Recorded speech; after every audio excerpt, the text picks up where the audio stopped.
ଏବେ ଆଞ୍ଚଳିକ ପାଣିପାଗ ବିଜ୍ଞାନ କେନ୍ଦ୍ର ପକ୍ଷରୁ ଏକ ବଡ଼ ଖବର ସାମ୍ନାକୁ ଆସୁଛି।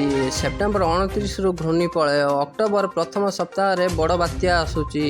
କେଉଁ ଜିଲ୍ଲାକୁ କେତେ ପ୍ରତିଶତ ବିପଦ ଅଛି ଆସନ୍ତୁ ଜାଣିବା। ତା ପୂର୍ବରୁ ଭିଡ଼ିଓକୁ ସେୟାର କରନ୍ତୁ, ଭିଡ଼ିଓକୁ ଲାଇକ୍ ସହ ଚ୍ୟାନେଲକୁ ସବସ୍କ୍ରାଇବ୍ କରି ରଖନ୍ତୁ, ଯାହାଦ୍ୱାରା ବାତ୍ୟା ରିଲେଟେଡ୍ ପାଣିପାଗ ରିଲେଟେଡ୍ ଭିଡ଼ିଓ ଆପଣମାନେ ସର୍ବପ୍ରଥମେ ଦେଖିପାରିବେ। ଆସନ୍ତୁ ଖବର ଉପରେ ନଜର ପକାଇବା। ଅକ୍ଟୋବର ପହିଲାରେ ଲଘୁଚାପ ସମ୍ଭାବନା ହେବା ନେଇ ପାଣିପାଗ ବିଭାଗ ସୂଚନା ଦେଇଛି। ତେବେ ଆହୁରି ମଧ୍ୟ ସୂଚନା ଦେଇଛି ଯେ ସେପ୍ଟେମ୍ବର 29ରୁ ଘୂର୍ଣ୍ଣିପଳୟ ସୃଷ୍ଟି ହେବା ନେଇ ସମ୍ଭାବନା ରହିଛି। ଭାରତୀୟ ପାଣିପାଗ ବିଭାଗର ସୂଚନା ଅନୁସାରେ ଉତ୍ତର ଆଣ୍ଡାମାନ ଓ ପାର୍ଶ୍ୱବର୍ତ୍ତୀ ଅଞ୍ଚଳରେ ଲଘୁଚାପ ସମ୍ଭାବନା ଏନେଇ ସୂଚନା ରହିଛି।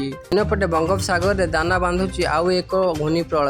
ସେପ୍ଟେମ୍ବର 29ରୁ ଅକ୍ଟୋବର ପ୍ରଥମ ସପ୍ତାହ ମଧ୍ୟରେ ଏହା ଲଘୁଚାପ ରୂପ ନେବା ସମ୍ଭାବନା ରହିଛି। ମୌସୁମୀ ଫେରିବା ବେଳେ ବଙ୍ଗୋପସାଗରରେ ଦାନା ବାନ୍ଧୁଛି ଲଘୁଚାପ ସବୁବେଳେ ଉଗ୍ର ରୂପ ନେଇଥାଏ।